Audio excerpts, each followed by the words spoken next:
Bonjour tout le monde, première revue de presse géopolitique sur Patreon. Donc n'hésitez pas à me faire part de vos retours. On va pas la faire très très longue. Bon, elle va durer quand même un petit peu, mais on va quand même développer certains points. Et je ferai des revues. Alors les revues de presse géopolitique, je les ferai désormais sur Patreon pour différentes raisons. Pour des histoires de motivation déjà, hein, parce que oui, mais ces vidéos sont démonétisées sur YouTube, mais ça je m'en balance, parce que sur YouTube, les trois quarts de mes vidéos sont démonétisées. Lorsque j'aborde les sujets que j'aborde, ça me dérange pas. Donc ça montre bien qu'on n'est pas sur YouTube juste pour gratter de l'argent, mais c'est aussi un plaisir de faire des vidéos. Non, c'est une histoire de motivation, parce que là sur Patreon, je sens qu'il y a des gens qui sont intéressés par les sujets que j'aborde. Et puis on élimine aussi la petite clientèle de parasites qui passent de chaîne YouTube en chaîne YouTube pour raconter des bêtises. Cela ne m'intéresse pas, hein. Et ça fait un an que j'essaie de me débarrasser de ces déchets humains pour garder un vrai public, hein. Et voilà, donc 99% de mon public sur Los Locos, 98% ou 95% public de gens très bien, quelle que soit leur partie, leur origine. Mais vous savez, la clique des 5% de débiles là qui n'intéresse personne, et on est nombreux à essayer de s'en débarrasser. Voilà, donc moi je préfère la faire ici. J'aimerais déjà, d'entrée de jeu, vous parler de ceci, parce que certains d'entre vous m'ont demandé d'en parler. À l'heure où je vous... Là, on est le 1er février, je n'ai pas la vérité. J'ai attendu quand même suffisamment pour avoir un retour, et j'ai bien fait d'attendre. Alors je m'explique. L'avion que vous voyez là, c'est un avion civil à la base, qui est en fait, comment dire ça, c'est un avion civil à la base, et c'est voulu, hein, en blanc. Mais en fait, c'est un avion qui appartient au 430e Expeditionary Electronic Combat Squadron. Ce 430e corps expéditionnaire électronique, hein, escadron électronique de combat, hein, escadron de combat électronique, on va le dire comme ça, habituellement basé à Kandahar, fait du renseignement militaire. Et je vais apporter une rectification. J'avais dit l'autre fois sur Los Locos que ce genre d'avion permettait de relayer les communications avec les bombardiers et les chasseurs en raison de l'encaissement des vallées afghanes. Non, je me suis trompé. Il permet de relayer les communications des troupes au sol, ce qui est beaucoup plus logique d'ailleurs, hein, parce que les avions sont à une certaine altitude. Donc ce type d'avion, il y en a quatre. C'est un E-11, permet de relayer les communications des troupes au sol, puisque les vallées afghanes sont encaissées, et qu'il y a eu des précédents où des Navy Seals, par exemple en 2005, c'est ce qui a motivé d'ailleurs ce genre d'avion, en 2005, des Navy Seals se sont retrouvés piégés, ils n'ont pas pu appeler pour avoir un appui-feu, et lorsque l'hélicoptère d'autres Navy Seals sont arrivés pour les aider, eh ben, ils se sont fait shooter, ça a donné 19 morts des Navy Seals. Hein, comme quoi les talibans peuvent faire beaucoup de dégâts sans avoir à être des forces spéciales. Le 27 janvier, cet avion s'est écrasé au-dessus de la province de Ghazni, une province qui appartiendrait, pas totalement, aux talibans. Les talibans ne tiennent pas la ville de Ghazni, mais tiennent la province, hein. Une fois que tu sors de la ville, tu peux être sûr que tu es en territoire taliban. On a eu tout un tas de versions qui se tiennent en plus. Dans un premier temps, on nous a annoncé, version officielle, que c'était un accident. Jusqu'à aujourd'hui, les talibans étaient censés n'avoir que des manpads. Certes, ils descendent des aéronefs, mais des aéronefs à très basse altitude. Un manpad, c'est un système sol-air portatif. En France, on a le Milan, pas l'anti-char, l'autre. Tu as les Stinger, par exemple, américains, très connus pour avoir fait du dégât sur les hélicoptères russes pendant la guerre d'Afghanistan. Et donc jusque-là, on se disait, et les Américains pensaient que les Afghans, les talibans, n'avaient pas les moyens de taper un avion à très haute altitude. Un manpad, c'est quoi? C'est 3 4 000 mètres. Au-delà, tu peux rien toucher. Donc tu vas taper des hélicos, tu vas taper des avions d'attaque au sol, mais les Américains pratiquent le bombardement à très haute altitude, en raison de leur technologie qui leur permet d'être très précis tout en étant hors de portée. Encore une fois, les amis, la portée, la portée, la portée. Vous voyez, c'est ce qui permet de minimiser les risques. Donc 4 avions de ce style-là. Enfin, maintenant, il n'y en a plus que 3. Cet avion, donc version officielle, il se serait écrasé. On n'en sait pas plus, mais c'est sûr, il serait écrasé. Pourquoi pas?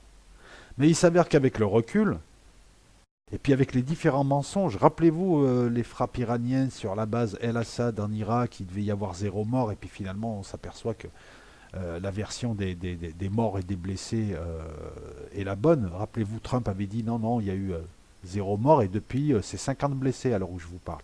Donc je pense que les USA n'hésitent pas aussi à mentir. C'est de bonne guerre, hein. Donc ne pas leur faire confiance. Je ne fais pas plus confiance aux USA qu'aux Iraniens. Eux, c'est de bonne guerre. Chacun va dire ouais, j'ai abattu l'avion, l'autre va dire non, c'est un accident. Donc dans un premier temps, j'ai dit oulala, wait and see, on va pas refaire le coup du missile iranien qui touche le Boeing, on va attendre un petit peu. Ne pas traiter l'info à chaud. Des mensonges, il y en a eu plein, hein. Le général Lecointe qui te dit que lorsqu'ils ont bombardé la Syrie, ça s'est très bien passé avec les frégates françaises, puis on s'est aperçu que non, qu'une deuxième frégate n'a pas pu tirer de missiles, que la troisième a tiré des missiles, mais on les a jamais vus. Voilà, donc les mensonges viennent des deux côtés. Il n'y a pas un côté qui est moral et l'autre côté qui raconterait des bobards. Néanmoins, les deux versions sont à prendre avec des pincettes. Moi, je pense qu'il a été abattu, hein. Si vous me demandez mon avis, je pense qu'il a été abattu, mais on va essayer de creuser un petit peu. Donc, il s'est écrasé dans le district de Dehyak. C'est à l'est de la ville de Ghazni. C'est une zone qui est sous contrôle taliban, donc les Américains ont mis le temps, hein, ont mis quelques jours pour pouvoir approcher et aller récupérer 2 cadavres. Alors, les Américains te disent il y a 2 cadavres. J'y crois pas une seconde. Là, c'est des appareils où ils sont une dizaine. Non, mais tu fais tourner un appareil comme ça avec 2 personnes, un pilote, un copilote, dans le vent. Il y a forcément des opérateurs. Tu vois, l'Ilyushin russe, par exemple, qui avait été abattu en Syrie et qui fait à peu près le même genre de boulot, hein, enfin, il fait du renseignement électronique, il y avait une quinzaine ou une vingtaine d'opérateurs. Donc là, déjà, dire qu'il n'y a que 2 morts, c'est du pipeau. Par contre, sur plusieurs sites, on nous a dit qu'il y avait des membres de la CIA, dont le fameux, alors il y a 2 photos, hein, vous avez une photo là avec des lunettes et une photo en bas, le fameux Michael d'Andrea, l'ayatollah, le prince noir, qui est le responsable CIA d'un service qui s'occupe essentiellement de faire des exécutions. Voilà, c'est un officier de la CIA qui a été nommé en 2017 pardon, et qui est spécialisé dans l'assassinat ciblé, la traque. Alors il s'est occupé de la traque de Ben Laden. On nous dit qu'il aurait été à l'intérieur avec son équipe. Là encore une fois, je ne sais rien, mais tout est possible. Tout est possible. Autant les talibans ont cru que c'était un avion d'officiel et l'ont tapé, ou autant il y était vrai. Et en fait, il y avait que des opérateurs du renseignement militaire, et autant c'est vrai. Et il y avait des membres de la CIA. Mais enfin bon, on va y venir. Je vais d'abord vous donner les faits. Donc c'est quelqu'un qui est converti à l'islam en plus, hein, parce que bon, non, les Américains n'ont rien contre l'islam. Ils en ont après tous ceux qui veulent être indépendants, hein. Tu peux être chrétien, ils te bombardent pareil, hein. Là-dessus, on ne peut pas leur reprocher d'être anti-musulmans. Non, ils ne sont pas anti-musulmans, ils sont anti-musulmans indépendants, comme ils sont anti-français indépendants. Voilà, c'est. Donc sa femme vient de l'île Maurice. Il est rentré à la CIA dans les années fin des années 70. C'est le chef des flingueurs, des assassinats ciblés, et puis apparemment il aurait participé à l'exécution du général Soleimani. Alors là, en ce moment, on est en train d'entendre des versions délirantes de gens qui te créent des versions sur des versions. Ça me rappelle les platistes. Comme les faits ne leur donnent pas raison, ils t'inventent de nouvelles versions. Non, non, mais on en est arrivé à les attaques des Houthis ces derniers temps, je vais vous en parler, sont faux, c'est en fait, c'est un bluff et tout. Non, mais on est allé loin. Les amis, dites-vous juste une chose, on n'aura jamais la vérité, mais il faut tenir compte des deux côtés pour les versions et ne retenir que des versions crédibles parce que là sur internet ça va très très loin et en fait ça discrédite ces gens-là se discréditent tout seuls. Revenons à nos moutons. Les Américains le 28 janvier ont pu avec des hélicoptères, hein, rappelez-vous, on a parlé de force spéciale, la récupération de cadavres, l'extraction dans une zone ennemie fait partie du travail des forces spéciales. Je pense que c'est des Navy Seals qui y sont allés. Je pense qu'il y a dû avoir des avions autour. Il y a eu tout un tas de choses qui a dû être fait pour sécuriser tout ça et pas se faire taper par les talibans une nouvelle fois. Hein, parce que les talibans peuvent organiser une embuscade et ils t'attendent parce qu'ils savent que tu vas venir récupérer tes morts. Hein, comme ça a été fait en 2005. L'un de ses surnoms, c'est l'Ayatollah Mike. C'est marrant comme surnom, voilà. Donc c'est un gars c'est un gars sur qui on pourrait faire des films. Maintenant, voilà, donc les Américains te disent qu'il y avait que 2 personnes, j'y crois pas. Et de l'autre côté, on te dit qu'il y avait l'Ayatollah Mike, Et toute une équipe d'agents de la CIA. Pourquoi la CIA? Pourquoi est-ce que le chef des exécutions ciblées de la CIA, avec toute son équipe, prendrait un avion qui survolerait une zone dangereuse? Tu vas me répondre. Oui, je sais ce que tu vas me répondre. Parce qu'ils vont voler à très haute altitude et ils ne se sentent pas menacés. C'est vrai. Mais il y a quand même des règles, hein, de non-exposition. Tu mets pas des gens de valeur tous dans un même avion. Donc moi, je sais pas. Mais en tout cas, soit il y a eu entre 2 et 8 morts, hein. Ça, c'est sûr qu'il y a eu plus de morts. Et c'est un super coup des talibans. Soit ils ont tapé l'ayatollah Mike et des types de la CIA. C'est pas moi qui le dis, c'est pas des sites farfelus, c'est aussi des sites.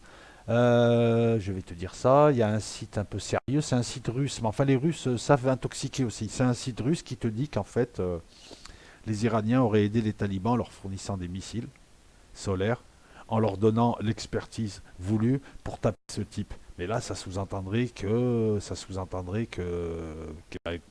qu'au départ, il était déjà surveillé dans la base. Hein, il ne prend pas l'avion à l'aéroport. Qu'il aurait été surveillé, ça sous-entend une logistique complète, des espions dans la base, des gens qui savent. Parce que tu es dans une base américaine, mais les bases américaines, c'est quasiment une ville.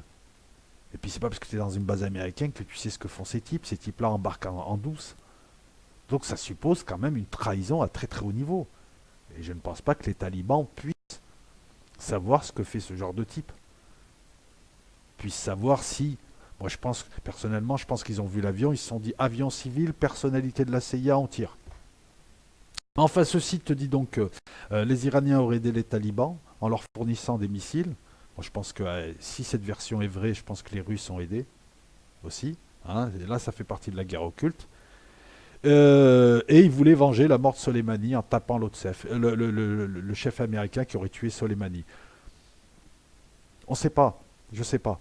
J'ai du mal à y croire. C'est un coup énorme. C'est un coup énorme. J'ai du mal à y croire et je pense que c'est à l'usage de la propagande interne. C'est pour dire aux Iraniens, on fait fuiter sur un site russe pour dire aux Iraniens, regardez, on l'a vengé, Soleimani. Parce que Soleimani est mort. Hein. Les gens qui disent qu'il n'est pas mort, il ferait mieux de prendre leur calmant. Hein. Il est mort. Donc voilà ce qu'on sait sur cet avion. Qu'est-ce qu'on pourrait rajouter de plus? Eh bien que ça change pas mal la donne. Et oui, ça change pas mal la donne. Pourquoi? Parce que maintenant les talibans ont la capacité de taper des avions à très haute altitude. Donc ça va être compliqué pour les Américains. Là, ils sont en train de gamberger. Comment on va faire? Alors, ce type d'avion fait du renseignement aussi électronique et est très difficile à brouiller. Enfin, les Américains, maintenant, lorsqu'ils vont voler au-dessus de l'Afghanistan, ils vont se dire, ah là là, à tout moment, on peut nous tirer dessus. Là, il y a des dispositifs pour brouiller les missiles, mais enfin, là, il y aura un véritable risque. Et oui, parce que les armées modernes ne prennent aucun risque. Dès qu'il y a le moindre risque, hein, dès que tu es à portée, ça se fait flipper. Parce que le but maintenant, c'est de détruire le monde sans avoir de mort. L'exemple du Vietnam leur a servi. Enfin, leur a servi, les a desservis, et depuis, ils évitent de montrer qu'ils ont des morts. C'est peut-être pour ça qu'ils mentent d'ailleurs. Lorsque leur base El Assad en Irak a été bombardée, ils ont menti. Les hélicoptères sont arrivés de Tel Aviv et ils ont emmené les blessés. Hein. Alors on te dit que beaucoup de ces blessés sont traumatisés et il y aurait des problèmes acoustiques. Moi je pense qu'il y a eu des morts. Hein. Je pense qu'il y a eu pas 80 morts, mais enfin on se rapproche quand même. On est à 50 blessés pour l'instant. Et ils les emmènent à Francfort. Alors il y a des blessés qui seraient à Tel Aviv et il y a des avions qui seraient partis à Francfort. Donc ça suppose qu'il y ait des morts, pépitel locaux. Voilà, sinon ils seraient restés à Tel Aviv à se faire soigner aussi. Ouais, ben voilà, quel est l'intérêt d'emmener des gens à Francfort? C'est pour dire qu'il n'y a pas eu de mort sur cette... Voilà. Tant qu'il respire un petit peu, on l'emmène à Francfort. Par contre, s'il est blessé, on l'amène à Tel Aviv. Ça, c'est pour l'avion. Maintenant, on va parler... Parce que ça bouge, ça bouge. Alors, je vais me recadrer. On va parler de la Libye. Alors, juste, je vérifie. Ben, la Libye, c'est très simple. Hein. Nous avons... Qu'est-ce qui se passe dans l'espace? Alors excusez-moi, la Libye c'est très simple. Il y a eu une contre-offensive du GNLA qui a repoussé les troupes du général Haftar à une centaine de kilomètres de... Ah là là là là, excusez-moi. J'ai du mal à gérer ce genre de truc. Alors tout ce qui est bleu appartient au GNA. le gouvernement d'union nationale, reconnu par l'ONU. Les troupes du général Haftar qui avancent, qui progressent lentement, avaient pris Sirte et avaient profité. Alors attends, on va te la réduire un petit peu la carte. Et avaient profité de la trahison d'une milice islamiste pour obtenir la ville de Sirte sans combattre. Ils avaient progressé. Ah, c'est saoulant ça. Excusez-moi, hein. Ils avaient progressé tranquillement, la fleur au fusil, et ils s'étaient rapprochés donc de la ville de Misrata, qui est l'une des deux seules villes qui restent encore aux mains du. Mais qu'est-ce qui me fait ce truc là? Je suis désolé, hein. Non, non, mais si. Live, live, live. Comment ça s'appelle ce site? C'est un très très bon site. Live Map Up. T'as toutes les cartes. Voilà, allez, on va remonter en Libye. Donc, les troupes d'Haftar se sont rapprochées de Misrata. Ils voulaient mettre la pression sur Misrata pour que le GNA dégarnisse un petit peu le front sud de Tripoli, parce que c'est ça qui est voulu, hein, c'est la chute de Tripoli. Mais ça n'a pas marché puisqu'il y a eu une contre-attaque. On y arrive. Il y a eu une contre-attaque. Ah ben voilà, on y arrive. Donc, Sirte, il y a eu une contre-attaque et les troupes d'Haftar ont été repoussées d'une centaine de kilomètres de Misrata. Voilà. À Tripoli, écoute, je vais te mettre South Front, c'est beaucoup mieux. South Front, ça va être beaucoup mieux. Pour ce qui est de Tripoli, ben, c'est simple, hein. Les troupes. Ah, comme ça on aura de meilleures cartes. Les troupes du GNA résistent, mais Haftar va gagner, c'est pas possible autrement. Les autres ne peuvent que résister. C'est pas possible autrement. À l'usure. Voilà. Attends, on va trouver la carte de la Libye. On va. Hop. On va fermer certaines fenêtres parce que là je comprends pas. J'ai un ralentissement suspect. Ça doit être la CIA qui me surveille. Je rigole. Euh, donc, à court terme ou à moyen terme, Haftar ne peut que gagner. Les gens, les faux d'Erche comme Macron, enfin, comme Poutine, qui te disent non, il faut rétablir la paix, il faut que vous négociez. Ces gens-là, ces gens-là soutiennent par derrière. Eh ben voilà, on y arrive. Soutiennent par derrière soutiennent par derrière Haftar. Tout le monde soutient Haftar. Les forces spéciales françaises sont là-bas. Les Émiratis, les Égyptiens, l'Union Européenne, les USA, tout le monde soutient Haftar parce que tout le monde veut que. Parce que tout le monde veut que. Qu'il y ait. Voilà, on y arrive. Parce que tout le monde veut qu'il y ait un chef d'État qui unifie tout. Un chef d'État fort, il ne l'est pas. Il ne l'est pas. Alors on te dit ce sont des islamistes les autres. Et il y a beaucoup de milices islamistes du côté d'Haftar. Là il vient de se rallier une milice islamiste qui lui a donné Sirte. Pourquoi est-ce qu'on n'en parle pas? Et puis islamiste en Libye ça ne veut rien dire. Il y a des vrais islamistes, il y a des djihadistes, il y a des opportunistes, il y a des contrebandiers, voilà. Donc à moyen terme Tripoli tombera, Misrata tombera. Et c'est là où je ne comprends pas Erdogan, puisque Erdogan, donc, alors, on va monter. Là ce que tu vois c'est des frégates. C'est des frégates turques. Alors oui, certes, on voit sur certains sites bidons comme OPEX, hein, un site un peu. Enfin bon, bref, que je vous déconseille maintenant. Hein, c'était un bon site il y a encore un an, mais là, on est cerné par les beaufs, hein, qui balancent des bêtises. Erdogan a envoyé du matos en décembre. Il a envoyé des militants islamistes. Il a envoyé des conseillers turcs. Il a envoyé des troupes, des forces spéciales turques. Il a envoyé des drones. Là, il envoie des frégates. À quoi servent ces frégates? Oui, c'est des vieilles frégates, mais nous aussi on a des vieux bateaux. Ce qui compte, c'est qu'elles tiennent, c'est qu'elles ne coulent pas. Alors la frégate, elle est à droite, hein, celle de gauche, je suis pas sûr que ce soit une frégate. Hein. On va essayer de vous trouver une meilleure image.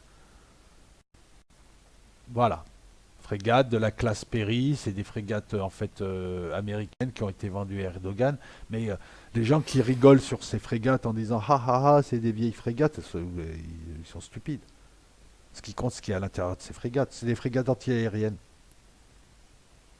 qui, elles sont proches de Tripoli, qui font que l'aviation d'Haftar ne peut plus bombarder Tripoli officiellement. Si elle bombarde Tripoli, il y a des missiles qui partent. Voilà, c'est des frégates antiaériennes. Ce qui compte, c'est ce qu'il y a à l'intérieur, les radars, les systèmes d'attaque et les missiles. Et elles sont lourdement armées. Voilà. Donc en fait, j'ai l'impression moi que Haftar n'est pas là pour bouleverser le cours de la guerre, mais il est juste là pour que Serraj et le GNA tiennent et tiennent la ville de Tripoli. Si Tripoli tombe, c'est fini. Tant que Tripoli reste, c'est pas fini. Pardon, je couperai pas. J'ai chopé froid. Euh, c'est ça qui est intéressant. Moi, pendant très longtemps, je me suis demandé, mais enfin, ces derniers temps, je me suis dit, mais pourquoi il n'a pas envoyé des troupes avant? Peut-être parce qu'il n'en avait pas les moyens. Et c'est vrai, hein, il n'a pas les moyens de projeter. C'est pas l'armée française, l'armée turque. Il y a très peu d'armées qui peuvent projeter des troupes. Il peut envoyer comme ça, il peut créer une liaison et envoyer des islamistes, mais il ne peut pas envoyer des troupes. Ça suppose. La capacité de projeter 5, 10 000, 15 000 hommes n'est pas donnée à tout le monde. Erdogan n'a pas de porte-avions sur lequel il peut installer ses avions et se mettre à 500, à 300 km de la côte et faire la pluie et le beau temps. Il ne peut pas installer ses troupes là-bas parce que s'il y a le moindre mort, le peuple turc lui en voudra, surtout que la Turquie là connaît des problèmes économiques. Alors qu'est-ce qu'il lui reste? Il lui reste à tenir la ville de Tripoli. Mais est-ce que cette ville va tenir? Haftar est soutenu, est très très bien armé, et tout le monde s'accorde à dire il faut que Tripoli tombe. Donc wait and see, mais moi personnellement, je pense que c'est fini. Donc on aura Haftar, et puis Haftar, voilà. Et vous avez vu un petit peu, hein, ils se sont servis d'islamistes pour faire tomber Kadhafi, hein, pour avoir un prétexte pour intervenir et faire tomber Kadhafi, et au final ils mettent un ancien Kadhafi, et ils se débarrassent des islamistes. Mais enfin, ça fait quand même 9 ans de guerre, quoi. Et un pays détruit, et une zone instable, et des voisins qui en ont marre. L'Algérie en a marre, le Niger en a marre, le Tchad en a marre, tout le monde en veut à la France. Moi, c'est pour ça que je m'en prends pas à Erdogan. Tout le monde en veut à la France. Pourquoi? Parce que voilà, parce que Sarkozy a détruit un pays. Sarkozy a détruit un pays, il ne rend pas des comptes. Alors que le moindre dirigeant du tiers-monde, lui, est envoyé au TPI. C'est ça qui est honteux. Les Américains ne sont pas soumis au TPI, ils font ce qu'ils veulent. Les Israéliens ne sont pas soumis au TPI, alors que ce sont ce genre de personnes qui ont créé le TPI et ils jugent d'autres personnes. Quand Cameron, Sarkozy et toute cette clique sera jugée, voilà, c'est ce que demandent les gens. Hein, c'est ce que demande l'Algérie se plaint parce qu'elle dit vous avez amené l'instabilité à mes frontières. Alors les forces spéciales algériennes, bon, je vous en parlerai dans la vidéo que je suis en train de monter. Les forces spéciales algériennes interviennent en Libye de temps en temps, hein, parce que, voilà, le Tchad et toute l'Afrique dit, mais attendez, c'est des victimes africaines, vous avez foutu le chaos en Afrique, bah oui. Non mais soyons honnêtes, ces gouvernements-là ont créé un arc djihadiste et ont créé une menace pour faire peur à l'Europe, pour faire peur au monde entier, pour avoir des prétextes pour intervenir. C'est pas pour le pétrole ces conneries-là. Non, non, non, c'est le chaos pour proposer un ordre ensuite, pour triquer les populations européennes, pour créer des migrations, pour, encore une fois, pour diviser de manière horizontale. Voilà le but. On a soutenu des islamistes en Libye et les amis qataris et émiratis les ont envoyés au Sahel. Et Barkhane, alors voilà, maintenant ça chie à la Barkhane, on peut pas. Hein, parce qu'il faut savoir qu'au Sahel, l'armée française se fait balader. Ah oui, en situation de combat, il n'y a pas de problème. Mais enfin, 5000 hommes pour un territoire aussi grand que l'Europe, ben voilà, ben on joue à touche-touche. Et les Katibas, qu'est-ce qu'elles font? Ben, elles esquivent l'armée française et elles vont taper du Nigérien, du Malien. Et puis il faut voir, hein, faut voir, hein, lorsque les djihadistes attaquent l'armée malienne ou l'armée nigérienne, c'est l'armée nigérienne ou l'armée malienne qui en prend plein la tête. Hein, c'est 50 morts, 100 morts. C'est des petits pays, c'est des armées bidons qui n'ont aucune culture du combat, qui ne savent pas faire. Hein. Il faut savoir que quand l'armée française est arrivée, les Maliens tenaient un quart d'heure avant de s'enfuir. Leur force spéciale, soi-disant spéciale. Enfin bon, ces pays-là n'ont pas demandé à ce qu'on leur ramène la guerre. Cette instabilité est artificiellement créée, a été artificiellement créée par le nom. On a créé de Boko Haram dans le golfe de Guinée jusqu'en Irak, voire même jusqu'en Iran, hein, jusqu'aux frontières de l'Iran. On a créé un arc djihadiste qui permet à ce genre de pompiers pyromanes d'intervenir ensuite, d'inquiéter les populations européennes, de les mettre sous le coup de la menace de migrants et d'invasion plus massive. Voilà. Je sais pas, on a détruit la Libye, voilà, on savait ce qui allait arriver, c'est arrivé, on avait prévenu, et ça donne quoi? C'est avec votre argent, rigolez pas, hein, c'est avec votre argent. Hein. Et ils mettent en concurrence tout le monde. Et puis après, voilà, les musulmans, les chrétiens, tout le monde va se taper dessus. Et en fait, on aura oublié que Sarkozy et ses amis, Cameron et compagnie, hein, parce qu'il y a l'Angleterre, hein, de toute façon, dès qu'il y a un coup tordu, il y a toujours l'Angleterre. Hein, ça a toujours été. Hein. La civilisation. Des gens civilisés, soi-disant. Mais enfin, qui n'hésitent pas à tuer, à massacrer, à voler, à piller, et qui prétendent représenter leur peuple, qui n'en savent rien et qui se font balader. Enfin, maintenant, avec les moyens de communication que nous avons, avec l'information, avec Internet, les gens se réveillent et ont compris maintenant qui était derrière le terrorisme islamiste, qui l'instrumentalisait, qui s'en servait, qui a fait une alliance objective, moi je dirais subjective, pas objective, avec eux. Voilà, c'est tout. Quand on prétend lutter contre l'islamisme et on vend l'armée française aux financiers de l'islamisme que sont les Séoudiens, il va falloir m'expliquer. Mais bon, on est dans un monde, de toute façon, on n'est pas à une contradiction près. La Libye, voilà, Haftar va arriver. Alors la suite, c'est quoi? Ben, ça va être simple. Hein. Ils vont installer Haftar. Et puis, je suis certain qu'après, ils vont demander à Haftar d'aller faire chier les Algériens pour essayer de déclarer une guerre. Comme ça, l'Algérie va s'embourber en Libye. Parce que Haftar, il tient pas. Hein. Je veux dire, l'armée algérienne, elle le balaie. Elle le balaie en un week-end. Hein. Non, non, mais je dis pas ça parce que mes parents viennent d'Algérie. Je connais l'armée algérienne, les Libyens, voilà. Je vous rappelle qu'il y a déjà eu des accrochages et que... Ah bon, ils tiennent pas longtemps. Ah, parce qu'en face, t'as une vraie armée bien équipée qui sait se servir de son armement et qui a aussi du personnel et de la formation. Hein. C'est pas une armée arabe où t'as acheté du matériel et t'as pas de pilote, tu es obligé de prendre des mercenaires ukrainiens. Là, non. Je vous rappelle que l'armée algérienne, c'est pas que des achats de matos, c'est de la formation de pilotes, c'est de la formation d'équipage de sous-marins, de pilotes, etc. Et ça fait 15 ans. Hein, ils ont compris qu'il fallait former, donc il y a d'excellents pilotes. Voilà, c'est pas les Séoudiens ou les Égyptiens qui vont aller embaucher des pilotes russes. Là, non, c'est du 100% algérien. Donc voilà, mais le problème, c'est que ça va être le chaos. Donc là, il y a eu l'Algérie qui diplomatiquement retrouve un peu son lustre, hein, lustre qu'elle avait perdu à l'orée des années 80, hein, parce que jusque-là, elle avait une certaine aura en Afrique, diplomatiquement parlant, dans les années 70. Elle est en train de la retrouver, cette aura. Il y a eu une première conférence pour essayer de réconcilier les parties libyennes à Alger. Il y a une deuxième conférence là à Brazzaville. Donc voilà, implication de chefs d'État africains, c'est très très bien, pour essayer, et comme l'a dit Denis Sassou Nguesso, c'est un conflit africain qui fait que des victimes africaines, il serait temps que les Européens se retirent et qu'ils nous laissent régler nos affaires. Là-dessus, il a raison. Voilà pour la Libye. Le Yémen. Oh oh, il y a de quoi faire le Yémen. Alors, dernièrement au Yémen, attends, on va descendre ça. Dernièrement au Yémen, tu vois, tu as l'impression que la carte ne bouge pas. Mais si, si, mon ami, la carte, elle bouge. Alors attends, on va juste essayer d'agrandir. Donc, dernièrement au Yémen, est-ce que tu vois bien? Ouais, ouais, ouais, ouais. Attends, je te demande juste un instant, parce que je vais te l'agrandir. Ce serait beaucoup mieux. Hop, hop. Voilà, comme ça. Dernièrement au Yémen, les Séoudiens ont lancé une attaque pour prendre la ville de Sanaa. Voilà, tu vois, c'est à ce niveau. Je ne sais pas si on voit mon... Donc entre Marib et Sanaa, et il y a eu une contre-offensive. Ils ont pris une raclée. Je te parle d'une offensive avec 3, 4, 5 000 hommes. Hein. C'est pas 12 mecs avec une Kalachnikov qui disent Allahu Akbar en tirant en l'air. Hein. Non, non, non. Une véritable offensive avec des bombardements. Et les Houthis les ont repoussés, et non seulement les ont repoussés, mais ont récupéré 2500 km² de territoire. À l'heure où je te parle, ils sont en train de prendre la province de Marib, hein, ils sont rentrés, ils ont pris une partie du district de Hazm, Al-Hazm. Ouais, ouais, je te le dis avec l'accent, hein. Eh oui, voilà. Et ils ont lancé des attaques sur des infrastructures pétrolières au gisant. Le gisant qui est là-haut. Toujours pareil, on envoie des drones, on envoie des missiles. Apparemment, l'attaque sur une base séoudienne dans le gisant et sur des infrastructures pétrolières de moindre importance n'aurait pas abouti, mais ça a quand même permis de clouer l'aviation.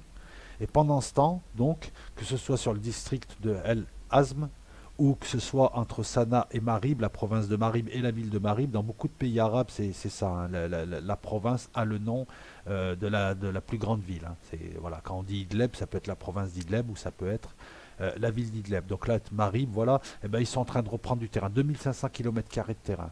Alors quand tu regardes la carte, et je vais faire mon petit stratège un peu. Oh, tu sais, les cartes sont parlantes. Bon, là, il manque la...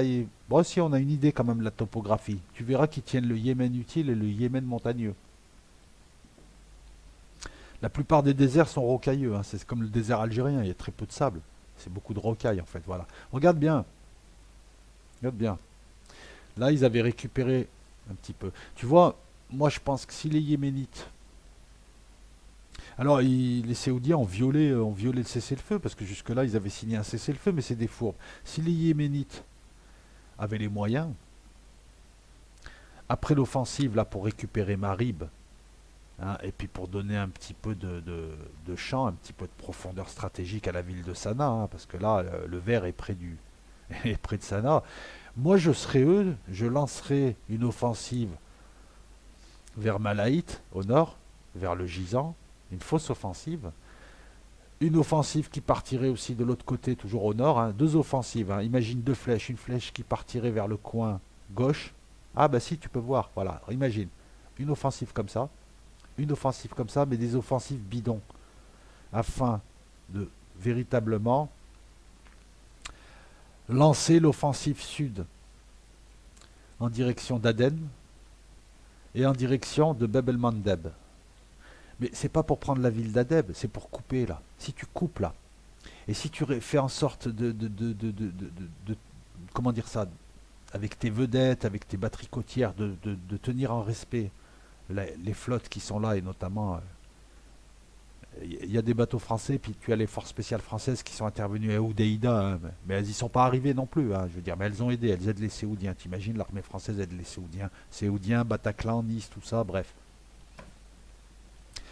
Donc si tu as la possibilité de... Attends, on va réduire un petit peu. Si tu as la possibilité de lancer des offensives de diversion ici et là, peu importe comment, et ils en ont les moyens, et qu'en même temps tu fais de véritables offensives, une offensive là pour couper Mocha, café Mocha, ben ça vient de là. Hein. Je te rappelle qu'on est dans la région du café, de l'autre côté il y a l'Érythrée et l'Éthiopie. Hein.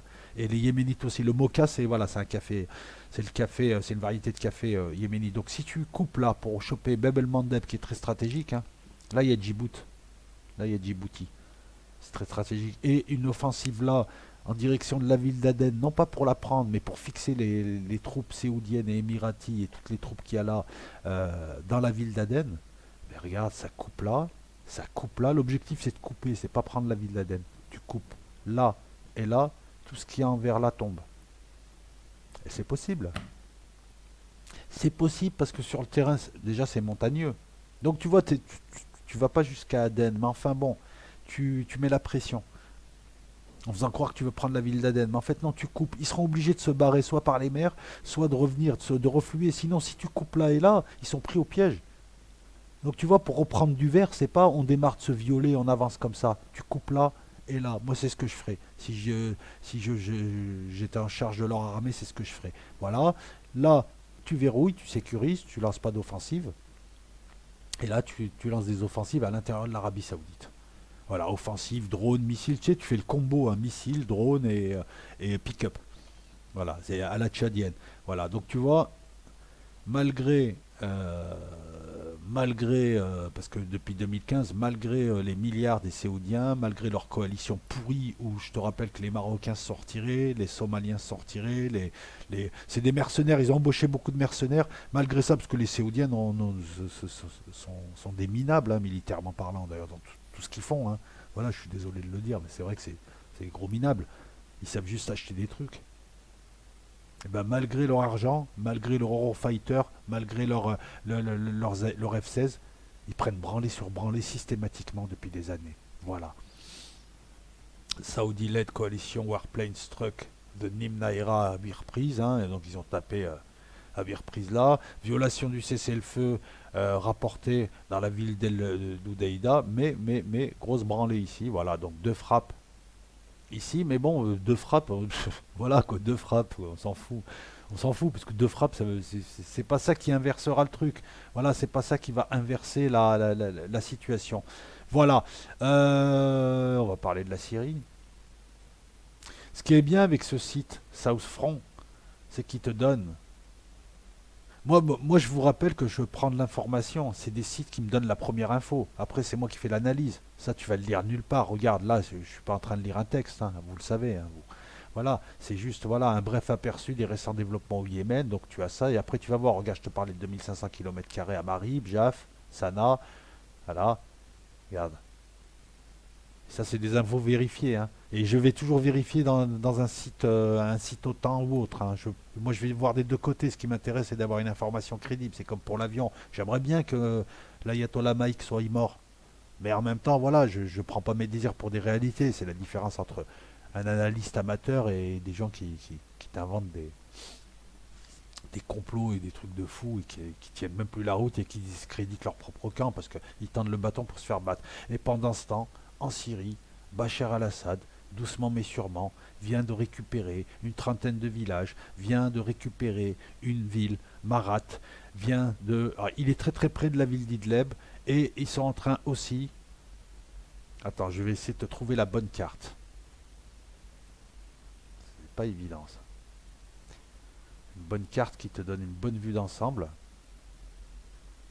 C'est dommage que je puisse pas mettre les anciennes cartes, mais si tu veux, voilà, regarde, tu vois, alors attends, hop, hop, hop, hop. Ce que tu vois là, tout ça là, tu vois cette ligne, ce qui est en rouge, ce qui est en rouge là, ça a été repris ces derniers jours. Le but c'est de sécuriser la M5. Et le but c'est de monter là. L'objectif maintenant c'est la ville de Sarakib. Marat El Nouman est tombé il y a quelques jours seulement. T'imagines la progression, ils ont libéré tout un tas de villages. Attends, je vais te faire un... Voilà, tout un tas de villages. L'armée syrienne, doucement mais sûrement, avance. Erdogan, il veut pas retirer ses postes. Il veut pas retirer son poste là. Bon, en Syrie, par contre, je partage pas du tout ce qu'il fait, hein. Je comprends même pas ce qu'il fait. Il signe des accords, après il s'excite. Enfin bon, Erdogan, j'ai du mal quand même à comprendre un petit peu sa politique. Je me mets à la place des Turcs. Des fois, c'est un peu moyen, quoi. Voilà, c'est un peu moyen quand même. Parce que là, je vois pas pourquoi il s'excite à rester là et à emmerder, à occuper un territoire qui n'est pas à lui, c'est tout. Il est en train de mettre dedans la Turquie. La Turquie qui connaît des problèmes économiques. Il s'est mis à dos le monde entier. Donc dès qu'il va mettre un genou à terre, tout le monde va le tomber. J'ai du mal à comprendre sa politique. Même si je lui jette pas la pierre, je le dis honnêtement, j'ai du mal à comprendre. Donc l'objectif là, il est très très simple, hein. C'est de récupérer Sarakib et petit à petit de se rapprocher de la grande ville d'Idleb. Voilà. Attends, on va essayer de... Ah non, on peut pas le faire ça, pardon. Comment ça marche? L'armée syrienne, la technique de l'armée syrienne, elle est simple. C'est la technique russe du double encerclement, hein. C'est Jules César le premier, je crois, qui a utilisé cette technique. C'est-à-dire, tu arrives pas loin d'une ville, tu commences à cerner la ville en nettoyant les collines autour et les points d'appui pour installer ton artillerie, et tu fais un deuxième rideau pour éviter que des renforts arrivent de l'extérieur. Le premier pour cerner la ville, le deuxième pour éviter que l'extérieur arrive. C'est ce qui s'est passé à Alésia. Et l'armée syrienne pratique la brèche volontaire. Elle laisse un trou pour que les combattants ennemis puissent quitter la ville et se barrer par une brèche qu'elle laisse. Parce qu'un combat évité, c'est un combat gagné, t'as moins de morts, tu uses moins ton matériel. C'est ce qu'ils ont fait pour Marat El Nouman, c'est ce qu'ils font à chaque fois. Ils encerclent la ville, mais ils laissent un couloir, ils font semblant de ne pas voir, comme ça les types peuvent se barrer. Ça donne des idées à tout un tas de gens. Ben oui, quand tu es encerclé et que tu es dans une milice de tarés et que toi-même tu commences à faiblir au niveau du mental et que tu vois que tout est foutu et tu t'aperçois que tu es moins fanatique que tu ne le pensais, à un moment donné, quand tu sais qu'il y a une brèche, ben, toi et tes copains, vous vous barrez, même si ton chef il te dit vous restez. Et il reste que les jusqu'au boutistes que tu peux finir. Tu vois, donc c'est très très malin.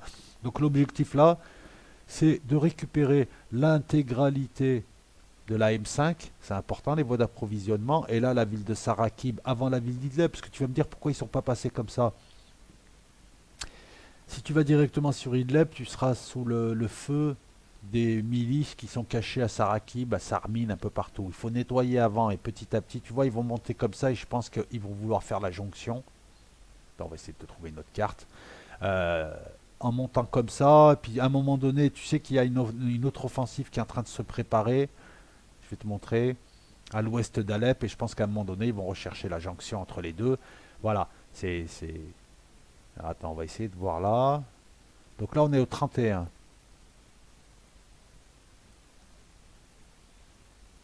Voilà, là, on est au 31. Et au-dessus, là-bas, bon, tu le verras pas là, hein, mais au-dessus, là-haut, à l'ouest d'Alep, ils sont en train aussi de progresser. Donc, à un moment donné, je pense que ça arrive par le nord. Là, ça monte comme ça. Et puis, je sais pas, en fonction des moyens, c'est compliqué. Il faut avoir les moyens et l'armée syrienne est fatiguée. Ce que tu vois là, c'est les postes russes. Ça, c'est les troupes syriennes qui bloquent, qui maîtrisent. Voilà. Si Idlib tombe, ça sera coupé en deux. Ensuite, ils vont couper en deux la province et après, c'est fini. Et après, c'est fini. Alors, attends. Est-ce que j'ai une carte de la Syrie là? Ouais, bah voilà, c'est magnifique. Voilà, on te parle de ça. Je vais juste voir un petit peu si. Je vais te mettre la carte de Live Map. Voilà, super. Voilà, voilà, voilà. Voilà, on te parle de ça. Hop, on va essayer de l'agrandir un petit peu. Pourquoi est-ce que ça ralentit? Voilà, tu vois, Marathon Nouman, je te parle de là, hein. Et là, c'est en train de progresser. Et Erdogan les menace, donc il les menace. On se demande pourquoi, alors qu'ils sont chez eux. Et il leur a dit, je vais envoyer des troupes, je vais recourir à la force. Et Poutine lui a dit, stop, tu vas te calmer maintenant. T'es pas chez toi. Donc Alep, là, ils sont en train de repousser petit à petit tous les déchets humains islamistes qui sont à l'ouest d'Alep et qui bombardent les civils. Alors, dites-moi une chose, et les Russes viennent de le dire cette fois clairement, sans langue de bois. Mike Pompeo qui te dit on s'inquiète pour les civils d'Alep. Mais les Russes lui ont dit mais à chaque fois que les terroristes perdent, vous intervenez, vous ne vous préoccupez jamais des civils d'habitude. C'est à cause de vous que ces civils ont des problèmes d'approvisionnement. C'est vous et vos troupes, des fois, vous emmerdez le monde. Vous vous positionnez pour qu'il n'y ait pas d'approvisionnement. Et là, d'un coup, c'est à se demander si vous n'êtes pas vous-même le chef des terroristes. Voilà. Après, il faudrait rappeler aussi à Macron de demander aux Américains qu'est-ce qui s'est passé à Raqqa, 8000 civils morts. Lors des bombardements massifs, les Américains font beaucoup plus de morts, alors que les Syriens avancent pas à pas. Voilà, on voit de nouveau la clique des faux culs et des terroristes que sont Macron, Merkel, Boris Johnson et Donald Trump et tout ça. Excuse-moi, c'est les chefs des terroristes islamistes qui commencent à ah, on a peur pour les civils syriens. Vous avez détruit la Syrie, tous les Syriens vous détestent et vous parlez au nom des Syriens et la presse n'est pas capable de dire mais attendez à quel titre vous parlez de la Syrie, vous faites durer la guerre. Non, en gros, ils sont en train de te dire non, laisse-les là. Je comprends pas. C'est quand que le peuple français demande à Macron mais pourquoi vous soutenez des terroristes en Syrie?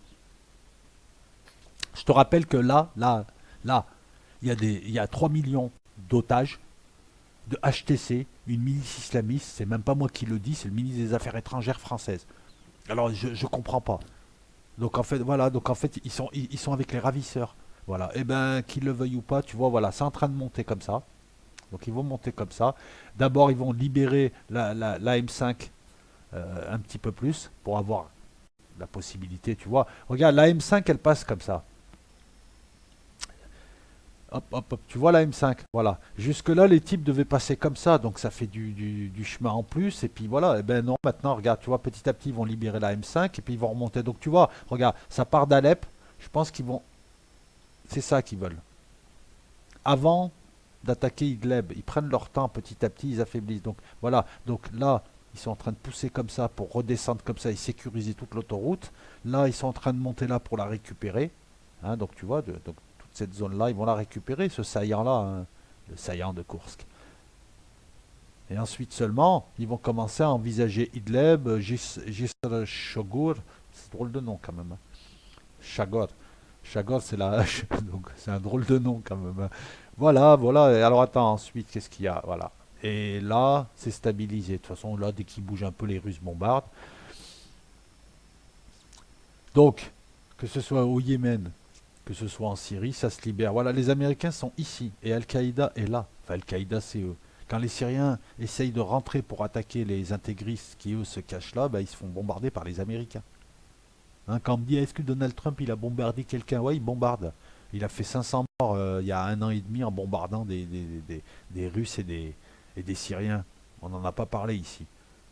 Des mercenaires russes. Il bombarde des tribus arabes parce qu'il veut que ses amis kurdes, tu sais, le peuple de clochards, Le peuple de traite, c'est pas moi qui le dis, toute la région sait que ce sont des traites, ces types-là. Voilà, ils sont prêts même à installer une base. Les Kurdes veulent installer une base israélienne. Les Kurdes sont les prostituées du Moyen-Orient. Ils ont trahi tout le monde. Voilà pourquoi ils n'auront jamais de pays. Et puis là, excuse-moi, les terres historiques, c'est pas Al-Souar, hein. Voilà, les pseudo-terres historiques kurdes sont là, mais c'est les terres syriennes. Donc voilà, donc eux, franchement, il n'y a aucun respect pour ces gens qui sont prêts. Ce sont des gens qui se sont prostitués à chaque fois et qui à chaque fois se font manipuler, se font avoir. Là, ils n'ont toujours pas compris parce que leurs chefs sont achetés par les Américains, hein, on les paye, mais eux, ils pensent que ce sont des bons chefs alors qu'ils se sont mis tout le monde à dos. Là, c'est pas leur terre, et là, c'est des infrastructures pétrolières syriennes. Infrastructures, ça veut dire des trucs installés, de l'argent, du pétrole qui ne leur appartient pas. Ces gens, à la base, ils n'avaient rien.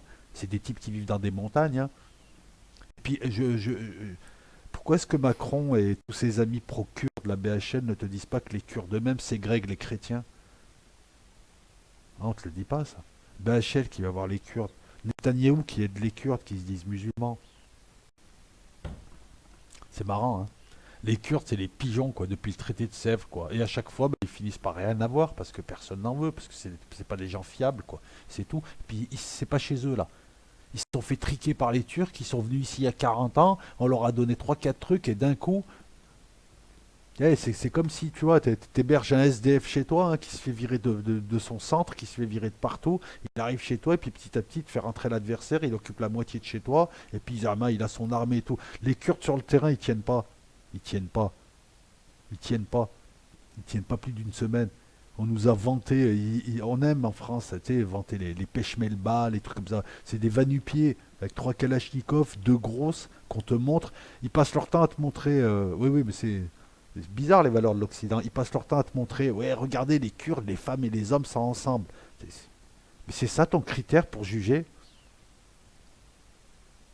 Puis c'est marrant de les voir soutenir des communistes. Voilà, donc. Personnellement, s'ils sont pas contents, ils ont qu'à retourner en Anatolie puis qu'ils se démerdent avec les Turcs. Donc voilà, donc le rouge, c'est la Syrie libre. Le jaune, c'est la Syrie qui va redevenir libre quand les Américains vont bouger à un moment donné, hein, de toute façon, hein. Tu vas voir que dans 10 ans, ils vont bouger les Américains. On va dire, ah, t'as vu, Trump, il les a fait partir.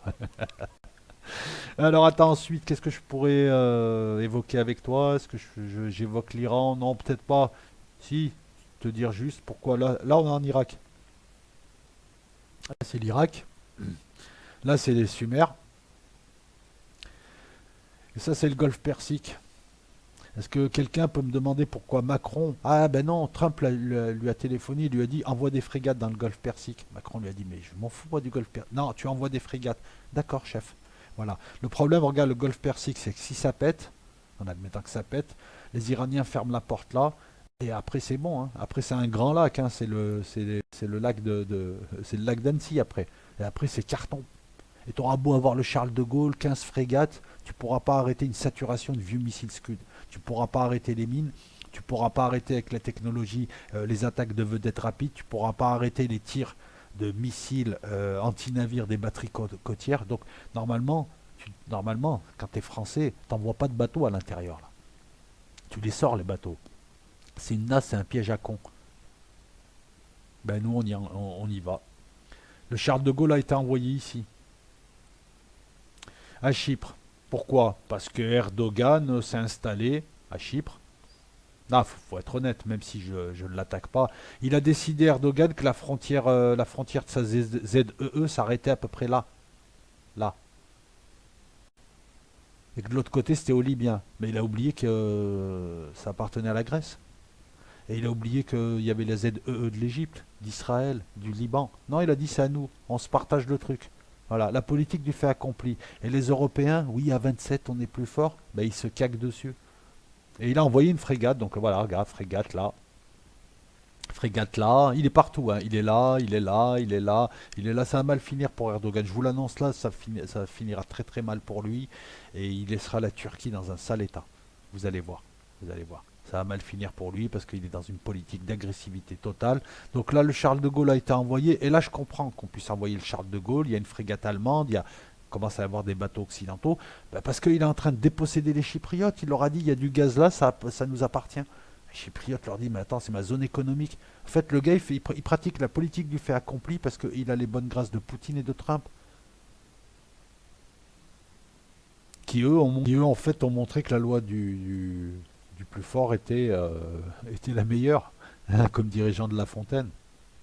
Enfin voilà, Erdogan ferait mieux de se méfier un petit peu de la colère de l'homme blanc. Voilà, donc c'est la fin de cette vidéo. Bah, mettez-moi en commentaire, hein, le format, ce que vous aimeriez voir traité, la manière dont vous souhaiteriez que ce soit traité, s'il faut plus de cartes, s'il faut plus de ceci, cela. Voilà, je suis à votre écoute et je vous souhaite un excellent week-end. Et je vous dis à la prochaine, hein. Voilà, je vais finir le montage des forces spéciales. À la prochaine.